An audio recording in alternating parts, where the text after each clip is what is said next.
Okay, we'll start now. I feel like Joe was right about the timing. Yeah, so we'll just start and we've just pushed out for attendance from our community and we'll proceed. Um, Good afternoon, good morning, wherever you're joining us from. I hope you're doing well. My name is June Kangula. I am the Partner Engagement Support for ACES, and we are glad to have you this morning, evening, or afternoon for this session, wherever you're joining us from. And just to walk you through the agenda, what to expect for ACES 2024, and then we'll move to our roundtable discussion and we'll have announcement and closing. And since we are gearing towards the summit in Cape Town, we do actually have a code for everyone who is here and would want to purchase a ticket and see each other in Cape Town. So I would like to call on Ayanda to take us through what to expect for ACES 2024, and then she will be able to invite Oswald to continue with the roundtable. Also, this session is recorded. For those ones who will not have been able to join us at this time, we'll share with our community. Welcome, Ayanda. Hello. Thanks, everyone. Can you hear me okay? Yeah, I can hear you. Perfect. Sorry, I try to find a quiet spot. Eventing season is in full swing in Cape Town, and I'm outside as well. Had a panel about an hour before this one, so we make it work. But yeah, the aim is to really try and find the ones that we may not have found with our marketing to drive towards the Africa Early Stage Investor Summit. It's happening in 2 weeks. In 2 weeks, the time has flown incredibly by. June, you can go to the next slide. But I think in terms of just being able to let everybody know what to expect, right? First of all, we have an ecosystem. Well, it's not a tour anymore; it's a brunch with the Western Cape government. So a lot of the visiting delegations would like to get in touch with local VCs, with local investors, and understand where has capital been deployed in the Western Cape and in Cape Town, and who has been deploying. They've got a recent reports that they've done on VC. They've got a report from SAVCA that they'll also be unpacking. So the South Africa Venture Capital and Private Equity. So we're going to be having a nice mixer day before. If you're in town, if you're in Cape Town, that's something that's happening. And then as it is with every ACES, I think we have our themed series. So there's capital mobilization, there's gender lens, there's impact series, but there's also informal networking opportunities. So your investor experiences, for example, are closed pockets of information curated by local hosts, whether it be venture hosts or local investor hosts. But have a female female wine tasting with gender lens investors. We kind of keep it to theme, but we also keep it fun. But there are small opportunities again alongside that, just to be able to connect on a more informal base outside of just the formal structure of events, with LPGP office hours for those who are raising and would like to meet LPs who are present at ACES, who we have definitely invited and have definitely confirmed will be there. But also just in terms of understanding the GPs that are at ACES, right? Who are the GPs currently present? What are they raising? What are their mandates? Just getting a feel of who's in the room so that we can be able to also actively share this content with our partners after the fact. And then this year we're having a bit of an investor lounge. So please, if you do have meetings to take now and again, we have a dedicated space for you to have meetings, set up meetings, which you'll be able to do on our event app. You'll be able to inbox Audrey for a one-on-one meeting and then meet her at the investor lounge to be able to move forward some conversations. And then lastly, we have the closing event, which is the ACES Awards. We kicked off the awards last year, and we want to continue to do it dedicatedly. This year, we want to make sure that we don't just put our MVPs, which is our most valuable players, just on the panel stages to curate conversations, but we also want to give them their flowers and show them for their recognition for the work that they've done in early stage investing ecosystem, in connecting people to deals and connecting people to opportunities, and in just being a catalyzing force for others within this ecosystem. So we're very excited about that. And yeah, if you have not bought a ticket, this is the last call before we close the door. But yeah, that's it from me. This QR code for those who don't have a ticket. You can scan it and you can be able to buy a ticket. Please don't inbox me for tickets. They don't let me give them out. Um, but other than that, yeah, I think this is the part where we move on to the conversation that people have come for. So Oswald, I'd like to hand over the floor to you.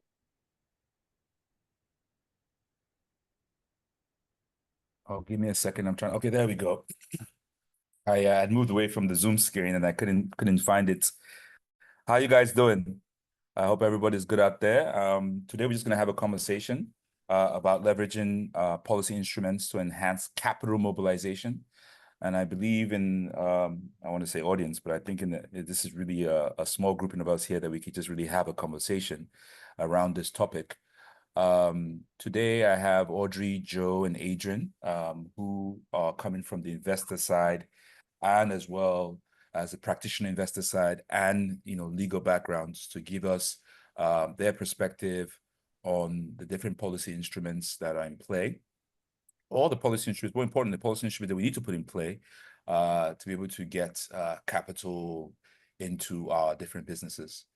So as we know, policy is pretty much what sets the playing field in which we create our ideas. Entrepreneurs in Africa, we keep speaking about innovation and entrepreneurship and the fact that we need to increase that count. But we also understand that, to create the enabling environment and to create the playing field in which, these startups can first ideate and before they thrive and accelerate and become, elephants as we sometimes call them, we'll need to be able to put the right policies in place to enable funding at the early stages and funding as startups go.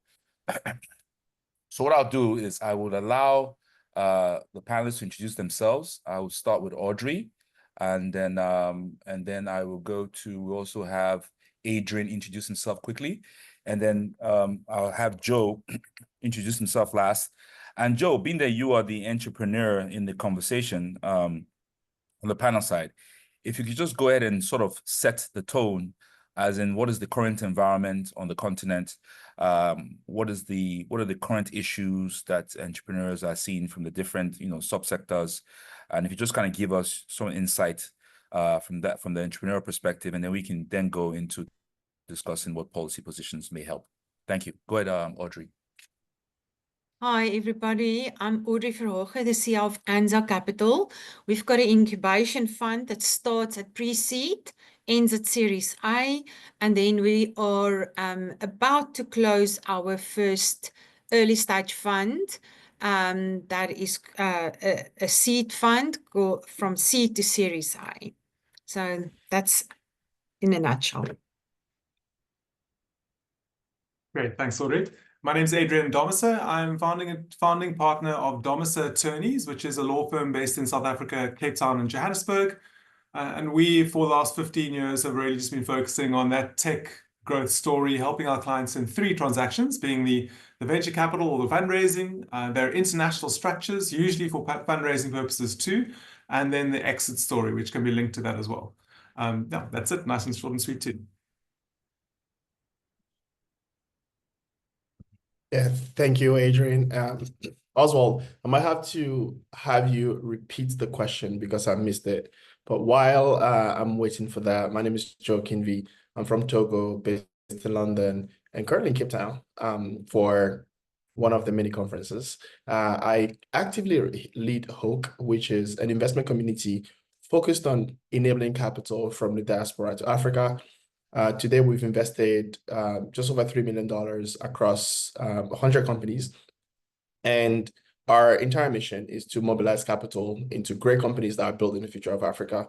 What I also do is build technology for investment communities to invest across multitude of asset classes, but the theme is consistent, which is mobilizing capital from the diaspora to the continent. Oswald, you're on mute.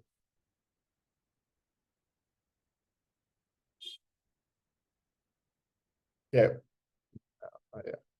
Yeah, sorry about that. It takes a while to go across the entire screen because I have dual screens here. No, so Joe, no, thanks for that. Thanks, guys. Thanks, Adrian. Thanks, Audrey, for your introductions.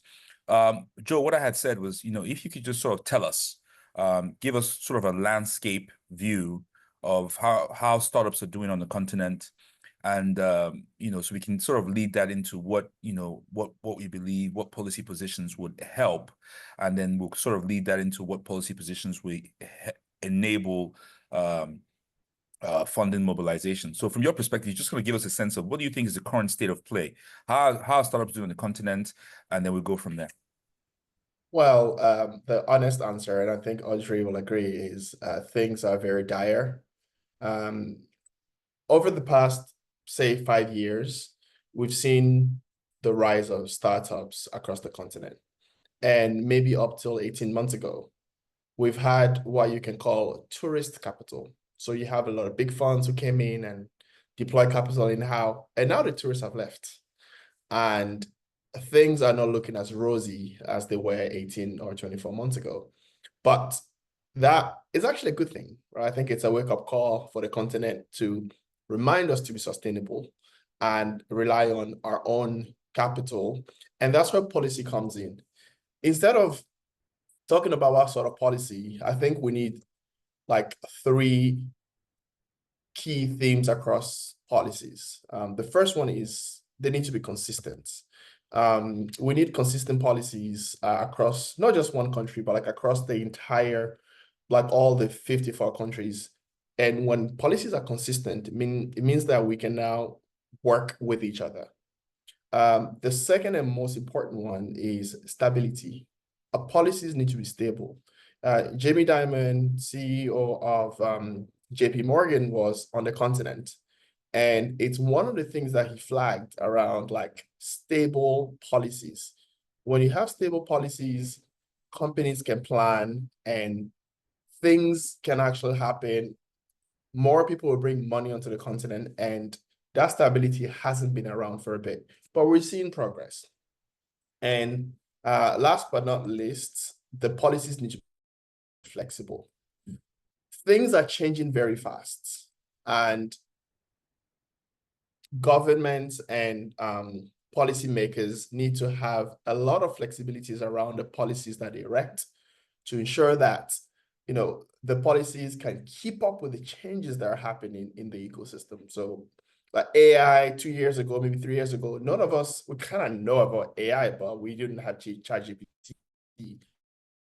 But now you have thousands of AI companies, and governments need to think about how to ensure that policies need to be flexible. And and like we need governments to do more to bring in what you call productive capital, because we've been so used to the remittance capital, which is consumption. But I think that's a whole different, topic. I'll pause there and give back to you, Oswald. Still on mute. Mute.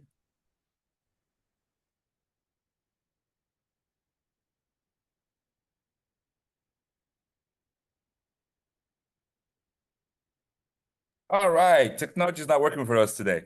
So I'm just going to leave it off mute. So I love the use of consistent, stable, and flexible. I mean, that's an excellent way to describe, the rigidity around policies that we need for the long term to help us achieve the goal. And also the idea of, how do we look at, that consistency across all African states, right? Because most ideas that we come up with it's not going to be just Togo or just Nigeria. It's going to go across the Pan-Africa into different markets. And so let me go to Audrey. Audrey, so I think we can look at the early stages, right? So these early startups, and how are they looking into Africa? Speaking of this inconsistency in policy, this lack of stability in policy and flexibility, we often say money goes where money feels comfortable, money feels embraced. What Joe just described does not sound like where we want to take our money to. So what instruments do you think, what things, I hate to use the word instruments earlier, that's where I wanted to get to, but what things do you think we need to start thinking about on the continent and that would help, start attracting money and start helping us get this consistency and stability and flexibility? And then I think after that, I will go to Adrian, because I think this really falls into your space as well. Just speaking to what are the things you think we need to do from a legal perspective with governments, these provisions we need to put in some of these continental level documents that are being developed. But let me stick to you now, Audrey, for a second. And I'm kind of going back and forth with you guys. I really think we should make this a conversation, because it's just really a small living room where we're sitting across this digital table, sort of having a conversation. So feel free to speak freely and hop in when you hear a point you want to make while other points are being made, because it's really a small conversation we're having about a very, very big topic. Yeah, and interesting, we sit in London, I'm in Munich at the moment, we've got Cape Town, we're all over the place in this little small room that we're all in today. That's correct. So, well, it's also a nice metaphor for the world of the startup, isn't it? So you might be in Cape Town or Nigeria or Kenya, Tanzania, and you have this brilliant idea. Maybe you sit in a university and you're a professor, and you're onto something. You can see this is going to change, some other medical device or an illness or anything that's really scalable across the continent, but also across the world. And I think this is what we must understand. Policies, regulations, and that entire bucket is always intended to either rectify a wrong or to stimulate something that you want to see more of. So in the early stage venture capital space, everything is a big word. Most things on the continent of Africa happened from the private sector space. And where would the private sector play is where they would be safe and where they could make money. And traditionally, it was in private equity from Series B and upwards. But now, if you actually want to rectify a value chain, the value chain starts at pre-seed, right? The value chain actually starts in the universities and in the kitchens and in the garages and under the trees where the ideas are being invented. So if we actually want to own this value chain, local money is very needed. That doesn't mean we don't need international money, but how do you attract that money that it actually rectifies the whole value chain? And we focus on pre-seed, seeds to Series A. And the policies that we're really missing across the continent are significant de-risking of private sector money at the very early stage. And there's buckets and buckets of this money in developed economies and economies that really want to support early stage industrialization, early stage invention and development. And by the way, if you talk about Africa, if you really want to change the narrative for startups in Africa, it has to start with intellectual property, because intellectual property is our asset that goes to the world. And it's not us being the receivers of intellectual property, which is the old tired story. So now we have to rectify that whole value chain.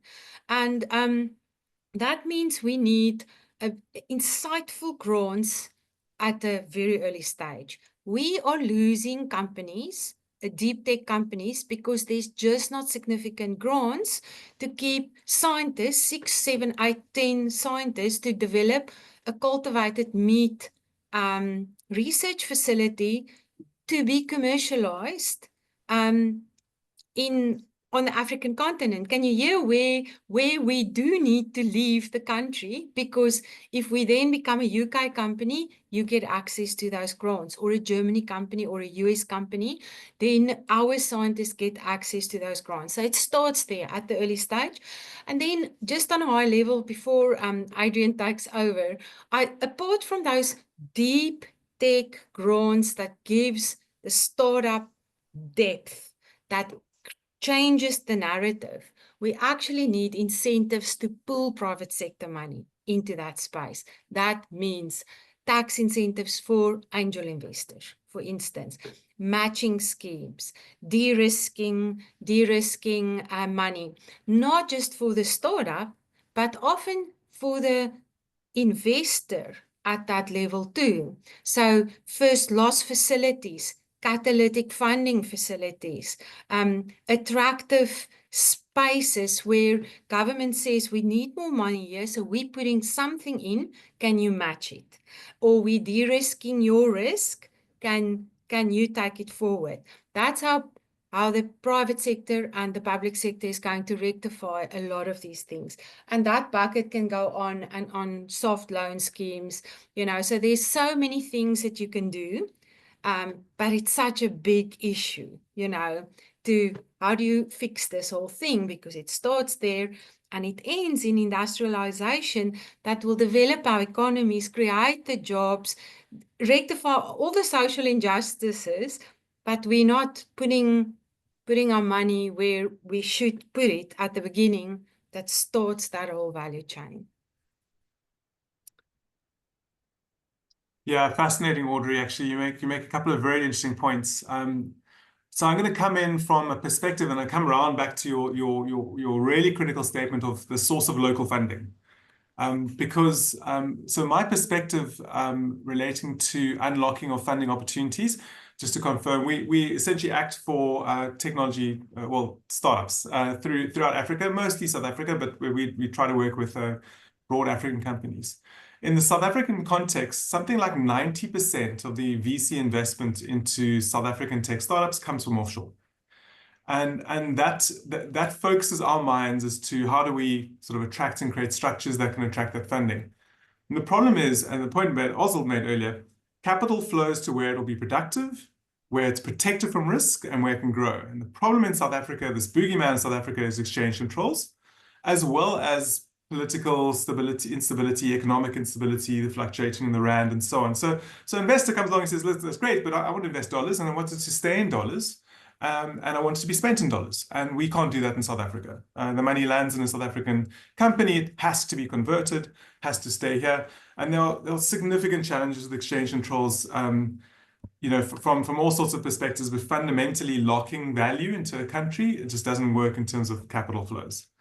So the immediate answer that we need, I believe that many African countries need actually, is just a very clear, consistent mechanism to set up offshore structures, to hold your local operating companies, to attract the funding, to build the IP, and have simplified arrangements in place.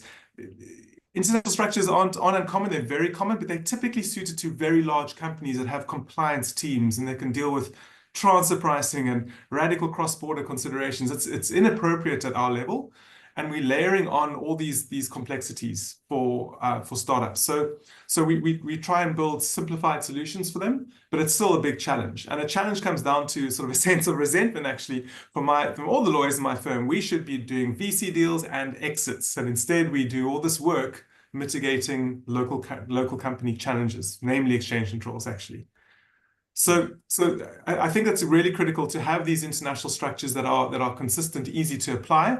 I think we have to do it that way initially if this offshore cash is going to be our target for our guys, our startups, because of this, frankly, this trust deficit that there seems to be in the international investment community. And I think we need to solve that first by inviting this investment into structures that are predictable and, as you said, Joe, that are flexible and stable. That's really critical. And I think we're part of the way there, but it's all from the private sector. It's not from government-given frameworks. Sorry, Audrey, I'm going on a little bit, but I'm going to finish off now with coming back to your point, Audrey, which is domestic funding. It's radically overlooked.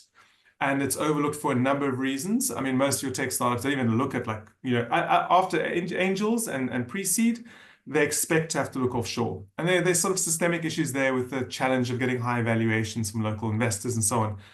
But that's because of the supply of money here. So this comes back to many of the issues that the startup acts across Africa are trying to deal with.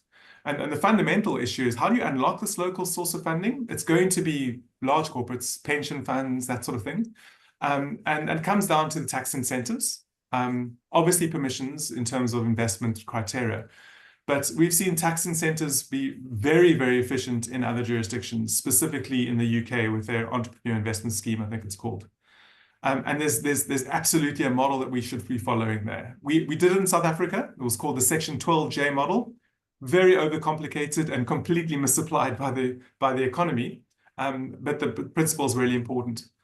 So that's just unlocking these local sources of cash. The red tape reduction, getting entrepreneurs into companies, setting them up, and not burdening them with radical reporting. And then, and how do we support them? How do we give them IP protections that are relatively easy, trademark and patents if necessary? And lastly, kind of the genuine support. I think I saw a wonderful gesture. I think it's in, I might be terribly wrong here. I think it's in Kenya, no, Tunisia, where just looking at my notes, where founders are given leave, kind of paid leave, to try ideas. Tunisia, thank you, Oswald. And it's an amazing idea. I mean, the one thing that defines African entrepreneurs, there's no safety net. If you fail, and you have nothing. You can't feed yourself. So if we can add those sort of layers on, I think it's really wonderful. Anyway, so to summarize, offshore structures have to be in place because there's so much money, then there's more coming. But let's look at these startup acts in Africa. I think the consistency of Joe's point, which, by the way, everyone is, the regional coordinators are meeting, then we're talking about it. But to have that framework, I think is very exciting. Thanks. Anyway, back to you guys.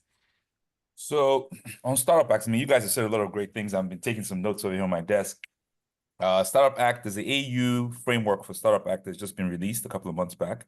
And I believe the AFCTA is also looking at some things around the digital trade policy and seeing how they can, also create some provisions for startups. So what I've heard from a policy perspective is provisions that look to de-risk local investments, looks to put together vehicles for matching of investments from the public sector side, government side. Some issues that particularly happens a lot in South Africa and some Northern African countries around the exchange controls and where the money sits. I think for the very first time I heard the term hard dollar. And I was like, okay, what hard dollar? Okay, what does that mean? So I've now understood what that means now from my travels in the northern part of Africa, and also how to solve the trust issue. And I think this is some of the reason why we have the Delaware, problem where a lot of African companies are registered in Delaware, and the funds actually never touch Africa. But the big raises I heard about 100 million, but 100 million has not even seen any bank on the continent. Those are some of the issues. So. Oswald, looking at that, yeah. I know you go about that Delaware thing. A lot of companies don't even know why they go set up in Delaware. The investor just asked. But like I wrote an entire article about this, and it's such a shame for the continent. You must post it in the comments so we can all see it. Yeah, please do. Yeah, because Joe would tell you, sorry, not Joe, Adrian would tell you that it's probably the case law, which Delaware has a lot of, and also the IP. Which is a problem. So startup acts on the continent need to look at IP, and we all need to look at IP and see how do we strengthen our IP so that an IP from South Africa, in fact, how do we just in Africa alone start respecting each other's IP, right? So IP in South Africa is respecting Nigeria and Togo and Ghana is a starting point. But I think when we start harmonizing policies across the continent, then, I think that's where we sort of started. If we start harmonizing policies across the continent, that would go a long way to sort of flattening out some of these issues and giving us a broad playing field. Where I was going to go for a second is, we may have answered it, but I think we just want to retouch it again. Anybody's free to answer this one. Why do we feel local investments is under incentivized? Like, we know we have money on the continent. Why is the money on the continent not going into our startups? Why are we looking offshore? I'm happy to take that one. I think it's there's many, in my opinion, of the risk. I'm just gonna repeat that. The thing is that when you look at the risk, like all the startups, they're the riskiest. And the money that's in Africa, in my opinion, goes into what you call hard assets, real estate, like buildings, etc. And like this whole concept of startups, early stage, is very new. It's very new. Venture is very new for Africa. So the capital that's there is still scared to take the risks, because when you look at the VC asset class, what is it, like 30% return compounded over 10 years? A lot of people who are investing in Africa are already getting that in multiple other asset classes. So I think we've struggled to show them that the risk reward is making sense. And to date, I think we have 8 unicorns on the continent. We haven't seen the San Francisco, Silicon Valley type of returns that is talked about in the media in Africa. So until we start showing those, the capital will remain protected in hard assets. And that's my view. And I'm sure that, Audrey or Adrian have other views. I'm happy to give it over to you. Well, it's exactly, I mean, if you've got a $10,000 extra, where would you want to put your money? I know where I want to put my money is in the tech startups, because I understand that world and I love that world. But if you've been working at a bank or in a construction firm or wherever you worked in your life, how do you know how to get involved there in such a young industry in Africa that hasn't had the Googles and the Amazon heroes that everybody knows and everybody uses? So that's the one. There's this storyline that hasn't been completed yet, and the money didn't come back. All in Silicon Valley, it was the exits came back, the exits then plowed the next generation forward. So that circle is in process, but it's really, again, how do you attract the money where it's needed? In South Africa, we've got 3 grant schemes at the early stage. It's a THRIP program that can significantly move a deep tech company forward, but they have to work with the university. And the second one is the SPY program, where government funds a private sector initiative to develop the IP. And then the third one comes from the seed funding from the Technology and Innovation Agency. But all 3 of these schemes are government-driven, that links with the private sector, very slow in response, actually, and not very nimble or fast. And if you look at the entire requirement, just in South Africa, just a drop in the ocean. So the critical mass is not here. You do need the private sector in that space. And you can, I mean, there was a study in Turkey, I don't know whether one of you have read it, I just remembered it, where they tax incentivized angel investment. It was quite a lot. I think it was like 75% or something for any angel investments. And it changed the whole landscape in Turkey for early stage investments. And they just tracked it for a few years. So in most economies, there's a reason why your private sector money must go into that risky space. And just for that, you are rewarded tax-wise.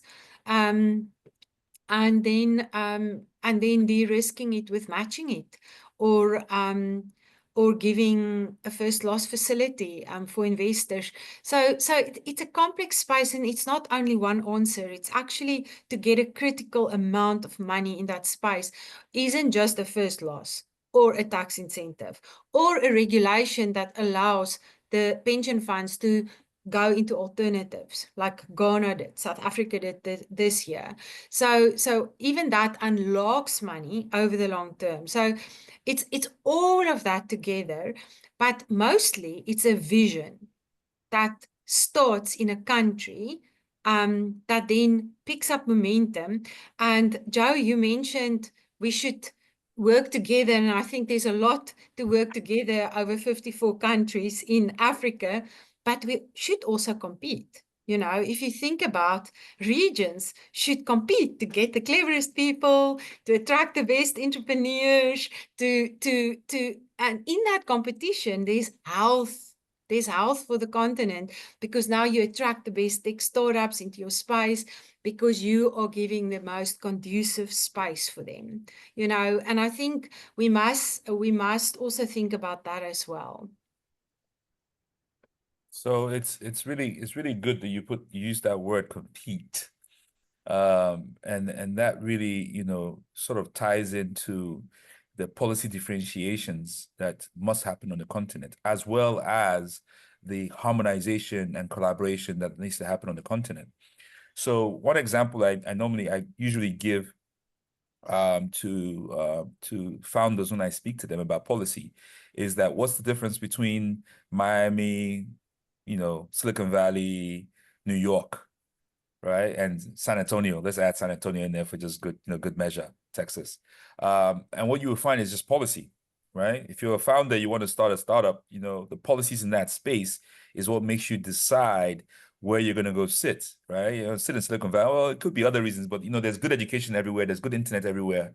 And, you know, those reasons are kind of lower. But when you come to Africa, I think there's an excellent opportunity for even the smallest of countries, right, to actually create, you know, that environment that is just fantastic to start your startup. You know, just like the title of your article. I've already looked at it, by the way. I must apologize. I'm supposed to be focused on this, but I already looked at your article. I already scanned quickly through it. You know, does Africa need its own Delaware? Right. So that itself is a business case for any of our countries, to any of our African states to take an advantage of and become, you know, that Delaware of Africa where everybody is going to. And, you know, if you don't have a house there, then you're not a serious person, because that's where all the startups are. That's the new Silicon Valley. It's a huge opportunity. So Adrian, I'll come to you. I'll let you, because I think interesting enough, these conversations, I mean, they seem they're supposed to be very intellectual and very technical. But what they really do is just burn through time, you know, time goes quite quickly, because we sort of have to leave some time for questions. And obviously I said, you know, we're sitting around a small table, but it's such a big topic. It needs 2 hours with food, by the way, and drinks, not just, you know, people staring at each other on a technology platform. So what I would say, Adrian, if you could just sort of start us off on what do you think are the instruments? What is these policy instruments that we need that's going to take us there to creating that Delaware of Africa? Maybe the four of us, we just moved to Togo. You know, they have a fantastic airport already, a fantastic network for aviation. You know, with ASCAI, you can fly from there to anywhere almost in Africa almost. And maybe that's where we're just going to go start this up. What are the things we need to do? What are those things that if you just go to Togo, all of a sudden everybody wants to be in Togo, because that's the place you can start your startup and go into Africa. I'm an African, so I don't care. Any country in Africa can take this position, and I'm open and I'm very grateful to help them do it. So what are some of those ideas? If you can start us off, and then we can go around the room and give some pointers to whatever we think the gaps are. What an amazing idea. I mean, I think it would be incredible. So first thing, it would need to be a country that allowed any startup to create a holding company in that country, right? Which is so easy company setup, and no cross-border restrictions. So that company needs to be able to attract dollars from international investors and keep it in dollars in a bank account wherever it wants in the world. That bank account must be, you know, like they do really anywhere outside of Africa. So that gives the investors confidence that they're going to invest dollars. Their dollars will be as protected as they would be in any sort of wherever they come from, European or North American economy. Second thing is IP laws. It's not very complicated. Most countries actually have good IP laws, but they've got to be familiar and robust. So whatever your copyright, software, trademark, patent laws are, and actually, that's really a case of just signing up to the international treaties very often, which for some reason South Africa hasn't done, but when it comes to patents or trademarks, rather. So that's really just like adopting conventions, actually. There was another one which I thought cross-border IP, and then anybody else from your guys? Joe and Audrey? And what am I missing here in terms of, tax, obviously. The reason why Delaware works so well is that Delaware has, I think, 3% federal tax, which, by the way, is below the international minimum that the OECD guidelines have agreed. Remember, Mauritius was actually the Delaware of Africa, and then they were grey listed. So they bumped their tax back up to 15%, which is the minimum level. But I mean, like the minimum level of 15% would be, I suppose, fine. But just really giving the corporate itself, so the company receives the cash, makes a profit, replows the profit back into its business, make sure that's not overtaxed, I suppose. Yeah, so those are the three I would say at that point. Audrey. And something that I think would be super attractive is if that country can attract IT professionals, talent, engineers, PhDs, and if you have any of those qualifications, scarce skills, your tax gets cut in half or less, you know, so that Yeah. I can attract all the engineers and No all the payroll IT tax on high talent skilled individuals. Yeah. to come and work in my company in Togo. That's right. On road to Togo. We just made Togo's economy.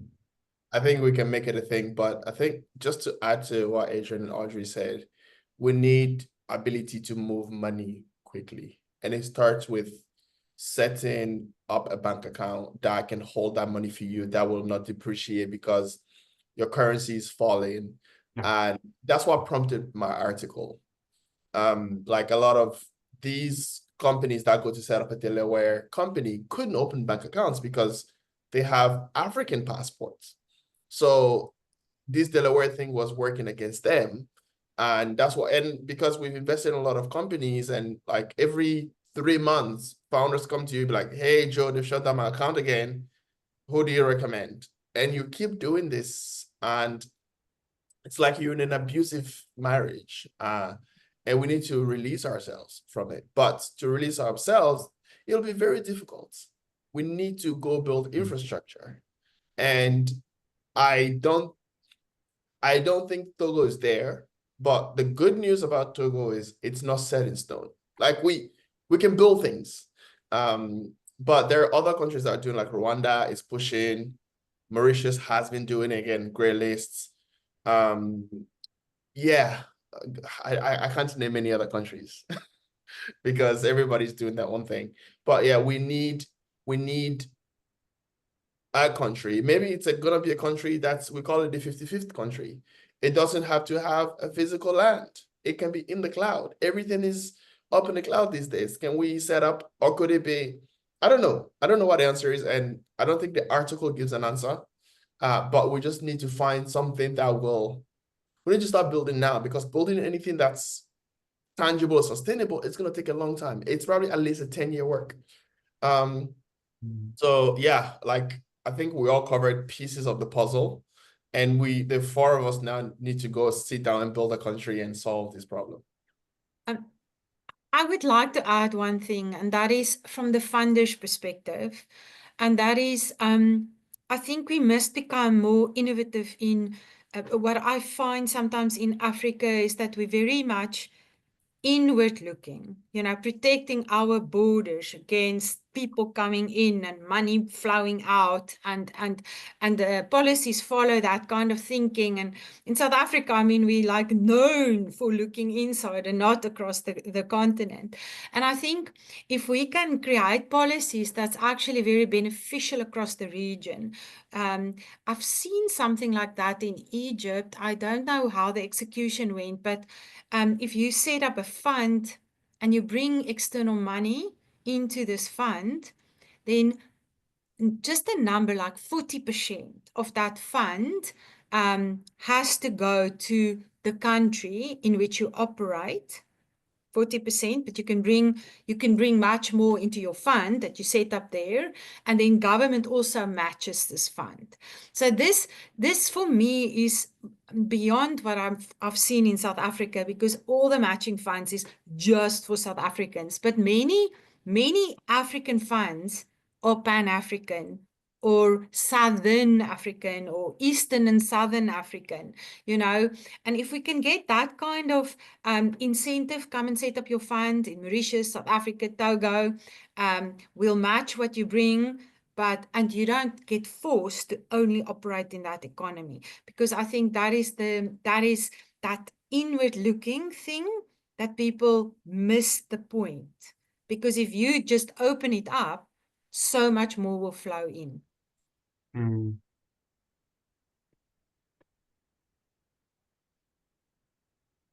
Hello, can you guys hear me? Yeah. Okay, it's like my headphones decided to just cut off. Yeah, so what is that? The 55th country, he said. Yeah. The audacity. So I mean, so I see I have a tab here called Allow. So Allow Holdco can invest dollars in and out easily, IP laws as well as case law, which is also important. I think one of the fears of Nigeria, is when you sue, who has control of the courts and so forth. It may be a mess, but I think that may just be an African problem. So case law and entrepreneurial investment friendly court systems, tax flexibility, talent, the ability to attract talent. So you must be in a place where people want to go to, or make yourself attractive at least, like Miami. And I also see easy bank accounts, which is something somebody also mentioned from a questions perspective. So I think right now, what we need to do is allow questions come in. I see one. This is not a question, this is a statement. Does anybody have any questions? If not, I will ask more. And then before we round up.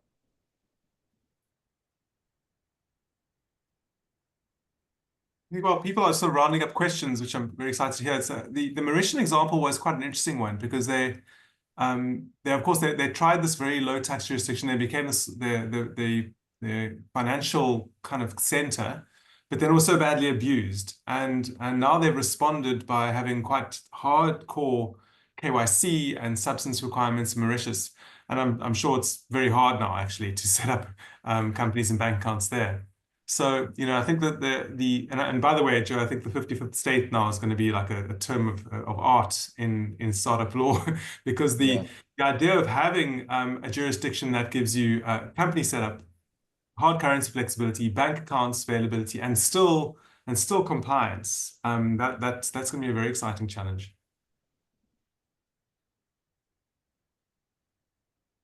55th state.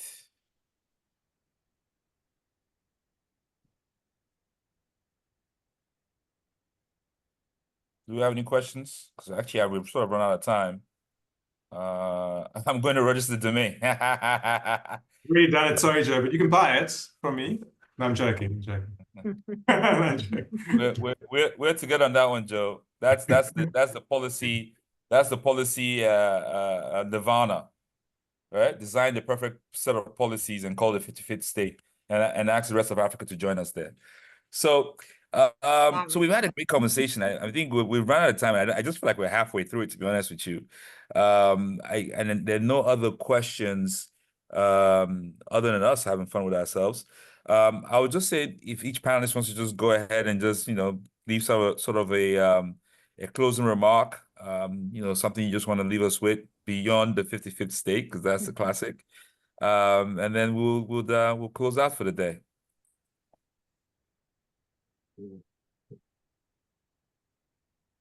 Sorry, ladies first, obviously. Okay. Maybe I'll just share really a life-changing experience we had as a fund manager. And before I became a fund manager, I was an ecosystem player, right? We connected funding with tech startups. We did a bit of angel deals, but then we raised our first fund.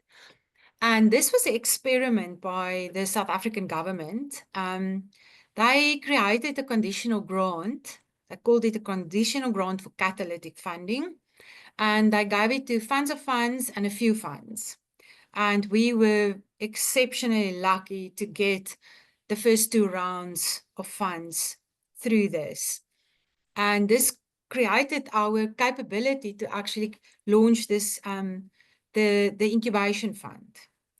And the incubation fund then created our track record as first-time fund managers. And first-time fund managers are struggling across Africa. They are really struggling. And they are the emerging class that's going to attract the funding and be the intermediaries, right?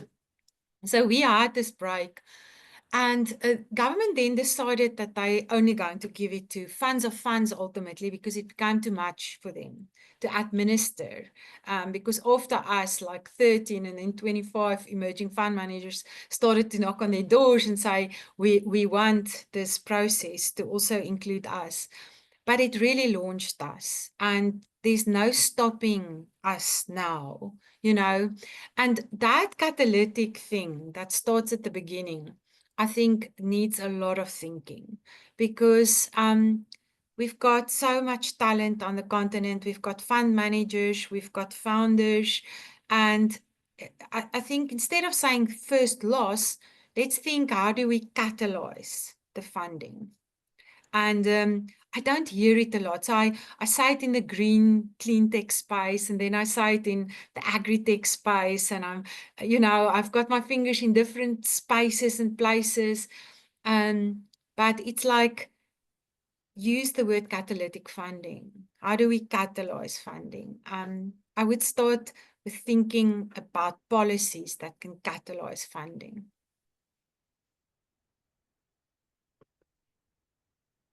Joe?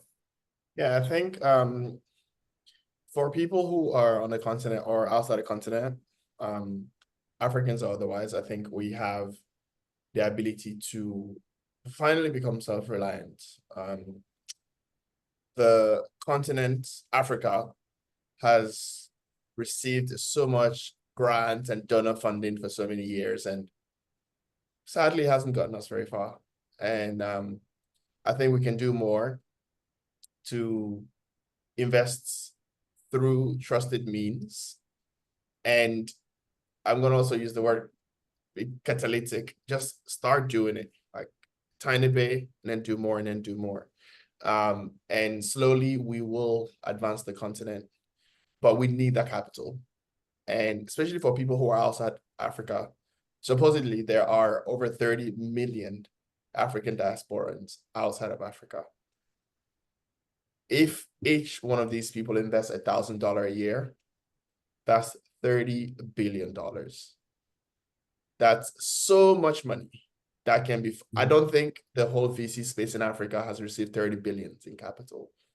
So like, the diaspora is more powerful than we think. And that's why everything I do is community related, because we're stronger together. And I wholeheartedly believe that we are in charge of bringing the continent to its next level. My takeaway, I mean, I'm not going to repeat all these sort of policy initiatives that I was suggesting, but I think my takeaway from what you guys have said really is this problem with the inward-looking nature of many of our regulators, the hoarding kind of a value here, and letting go of that. And South Africa's change controls is a classic one. I think could attract that funding. I think you'd find catalytic funding more easily. I mean, the diaspora, I think, could be empowered.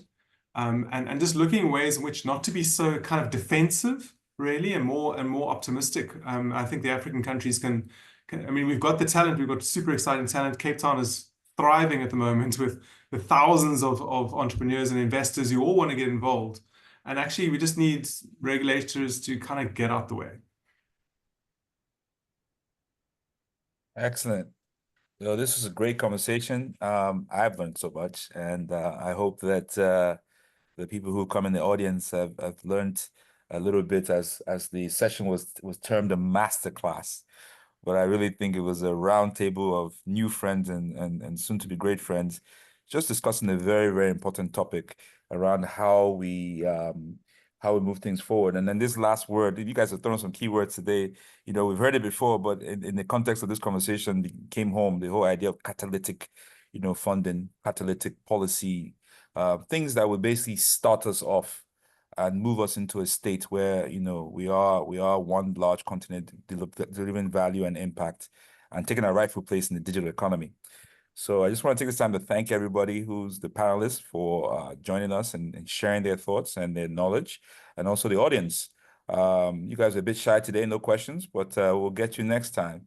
And then we'll be able to engage a little bit more. So thank you, everybody, for joining us, and good luck with all your value add and impact activities. Thanks, guys. Thank you. Thank you all. Bye. See you at the summit. That's Oh, right. yeah, the summit. Yeah, I'll be at the summit. So I'll see you at the anytime, summit. see you at the summit. We can Sure. discuss this with the fifth state in more detail. It has to happen. Definitely. All right. Sure. Bye, and Bye. June, we have back to Yes. you. Yes, thank you I end up you. so much, everyone. Yeah, just to round off, June will circulate a discount code for everyone who attended. So we'll see you at the summit. Thank you very much for joining us this evening. Have a good evening. Bye. Bye. Bye. Bye.